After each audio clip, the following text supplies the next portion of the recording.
direito de pedir que o banco venha ressarcir tudo aquilo que eu paguei. Afinal de contas, eu comprei no leilão e agora não tenho o imóvel. Então, cabe denunciação da lide, como se fora uma responsabilidade subsidiária. Não é? Então, é comum a propositura da ação de emissão na posse com pedido, com denunciação da lide ao banco. Tá? Então, é muito importante. Mena, dá mais um exemplo só de ação petitória. Ação reivindicatória. Ação reivindicatória também é um exemplo das ações petitórias. Essas ações petitórias, elas seguem o rito comum, o procedimento comum, enquanto as possessórias seguem os procedimentos especiais. Tá certo? Vamos à próxima pergunta? Vamos lá? Terceira pergunta dos nossos alunos. Vamos lá. Professor, por que o município tem legitimidade para promover a ação de enunciação de obra nova? Olha que pergunta boa. Também já falamos um pouco agora há pouco. Por que o município tem legitimidade para promover a ação de enunciação de obra nova? Lembra que eu falei? O município é o responsável pela fiscalização de obras.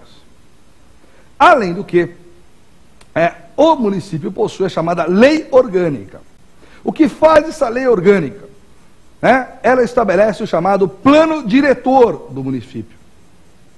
O chamado plano diretor do município. Isto é ela que estabelece onde e como as obras poderão ser efetivadas. No que tange a espaço, no que tange a recuo, no que tange a altura de prédios e construções, no que tange a utilização.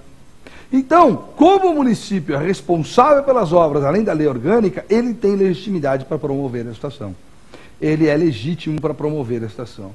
Bem, mas isso acontece? Acontece muito. Aí muito. Mas, bem, eu já ouvi falar que muitas vezes o município utiliza de meios ou de vias administrativas para suspender obras. É verdade? É. A enunciação de obra nova, ela tem uma particularidade. Ela é um daqueles casos onde é possível resolver o conflito sem a atuação necessária do Poder Judiciário. Quer dizer, pode ser que haja o que se chama de autotutela, quer dizer, as próprias partes resolvem o conflito. É possível? É. E um desses mecanismos se dá através de um processo administrativo junto ao município. Eu, ao invés de entrar com a ação, abro o processo administrativo no município, colocando toda a situação. O município, acatando, pode, eventualmente, suspender aquela obra. Certamente, aí na sua cidade, tem alguma obra que está embargada ou que foi suspensa. Eu vou dar um exemplo aqui de São Paulo, que só para ilustrar o que eu estou colocando.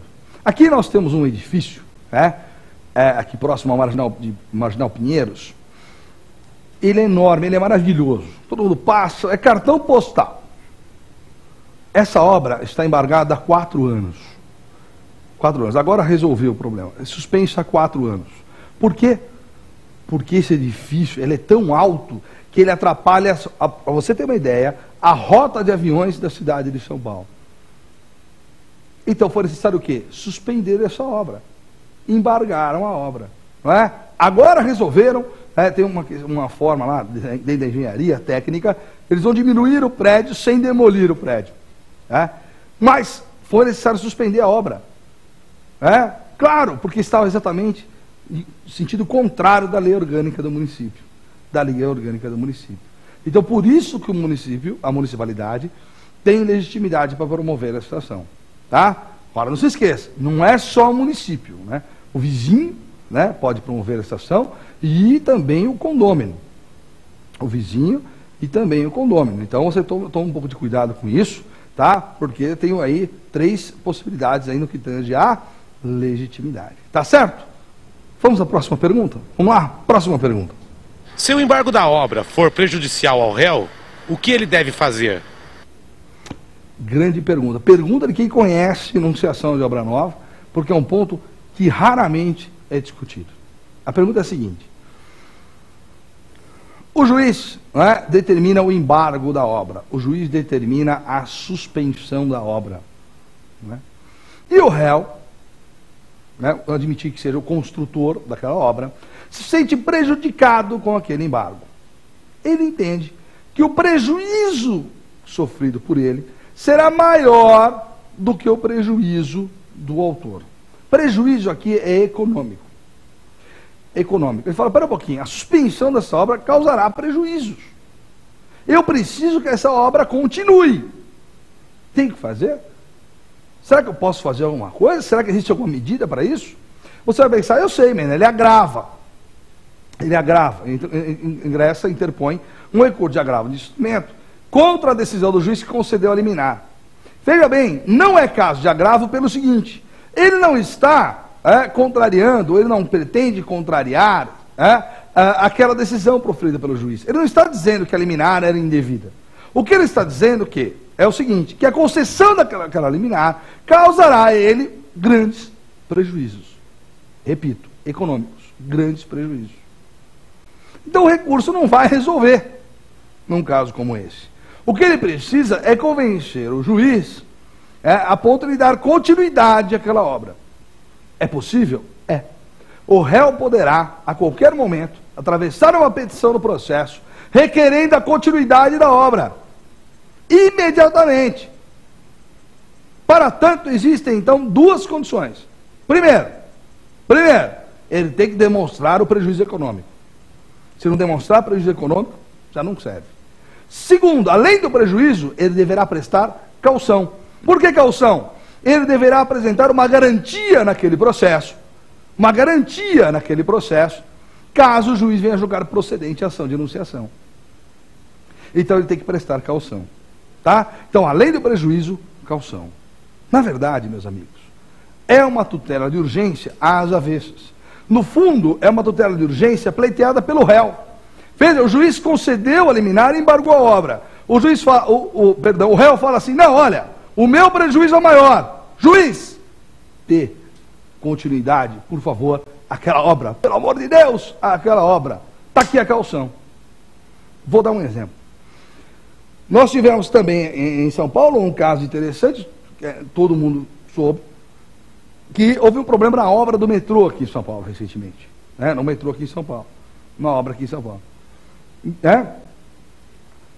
E o que aconteceu? Essa obra acabou causando prejuízos a toda a vizinhança. Gente que perdeu casa, perdeu automóvel, gente até que perdeu vida. Muito bem. Vamos admitir que essa obra tivesse embargada. Alguém entrou com uma ação e falou, suspenda a obra porque ela está causando rachaduras aqui na região. Vamos admitir isso. O juiz concede a liminar e manda suspender a obra. O metrô, a empresa do metrô, pode muito bem ingressar nos autos e falar o seguinte, olha, eu sou a ré e quero dizer o seguinte, o prejuízo econômico advindo da paralisação da obra é maior do que o prejuízo econômico com eventuais ressarcimentos por danos causados a estas residências. Então, excelência, eu preciso dar continuidade à obra, porque isso vai causar um transtorno no município inteiro. Para demonstrar boa-fé, ele presta caução. Fala o seguinte, olha, tudo bem. Se eu tiver que indenizar essas pessoas, se eu tiver que depois comprar outra casa, não tem problema. Está aqui o dinheiro, estou prestando caução.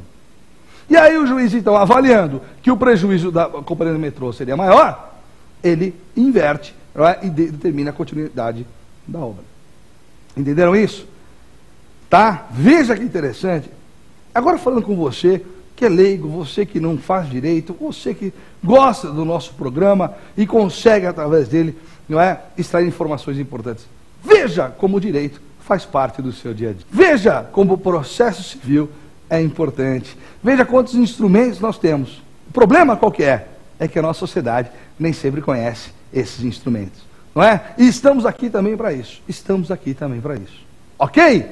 Vamos à próxima? Vamos lá. Cabe tutela antecipada nas possessórias de força velha? Tema polêmico. Olha agora o tema polêmico. Antes disso, você está com dúvida? Eu acho que você está com algumas dúvidas. Então você vai mandar aquele e-mail. Você vai mandar um e-mail para nós, pedindo para endereçar ao professor Mena, provafinal@lfg.com.br. Anotou? provafinal@lfg.com.br. Os cuidados do professor Mena. Com o maior prazer responderei a você. Bom, agora a nossa pergunta aqui. Cabe tutela antecipada nas ações possessórias de força velha? Lembra? Força velha é aquela ação possessória promovida após anistiar.